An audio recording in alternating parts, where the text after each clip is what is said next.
UK lawmakers OK probe into PM Boris Johnson's alleged lies. British lawmakers have ordered a parliamentary investigation into Prime Minister Boris Johnson for allegedly lying about whether he broke coronavirus restrictions by attending illegal gatherings during the pandemic.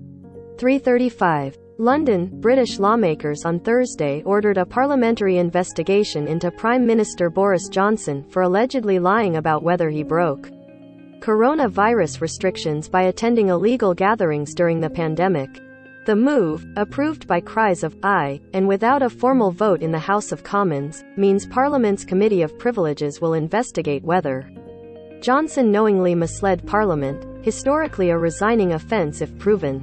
The probe piles more pressure on a Conservative Prime Minister whose grip on power has been shaken by claims he flouted the pandemic rules he imposed on the country, then repeatedly failed to own up to it. The move was instigated by the opposition Labour Party and passed after the government abandoned efforts to get Conservative lawmakers to block it.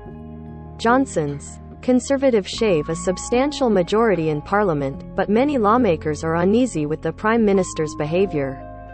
Labour leader Keir Starmer said the move sought to uphold the simple principle that honesty, integrity and telling the truth matter in our politics. It is a British principle, guiding members from every political party in this House, Starmer said.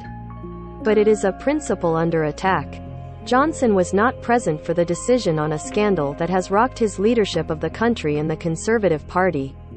He was more than 4,000 miles, 6,400 kilometers, away in India, insisting he wanted to get on with the job of leading the country. Johnson was fined £50, $66, by police last week for attending his own birthday party in his office in June 2020, when people in Britain were barred from meeting up with friends and family, or even visiting dying relatives. Johnson is the first British Prime Minister ever found to have broken the law. While in office, he has apologised but denied he knowingly broke the rules. Johnson's shifting defense, initially saying there were no illegal gatherings, then claiming it did not occur to me, that the birthday event was a party, has drawn derision and outrage from opponents, who have called for him to quit. The truth is simple and it's this: he lied to avoid getting caught, and once he got caught, he lied again, Scottish National Party lawmaker Ian Blackford said in the House of Commons. Usually lawmakers are forbidden from accusing one another of lying, but Blackford was not reprimanded by the Speaker. A growing number of Conservatives are uncomfortable about defending a leader who broke rules he imposed on the country. A few have called openly for Johnson to go, and the number is rising. Others are waiting to see whether public anger translates into Conservative losses at local elections on May 5. It is utterly depressing to be asked to defend the indefensible, said Conservative legislator William Ragg. Each time part of us withers. Lawmaker Steve Baker, until now a prominent supporter, said that Johnson should be long gone for violating the letter and spirit of the rules. "I'll certainly vote for this motion," he said. But really, the Prime Minister should just know the gig's up. The Committee of Privileges probe will not start until twin police and civil service investigations into Partygate have concluded.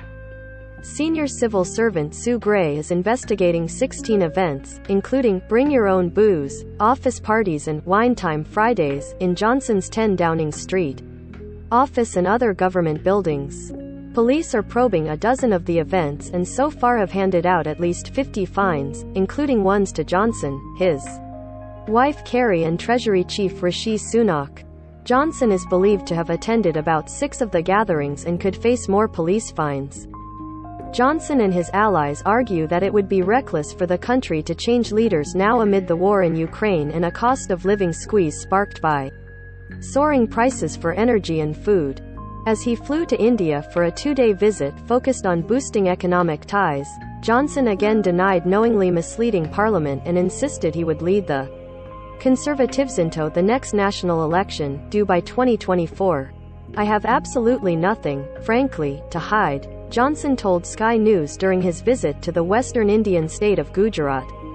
"I want to get on with the job that I was elected to do."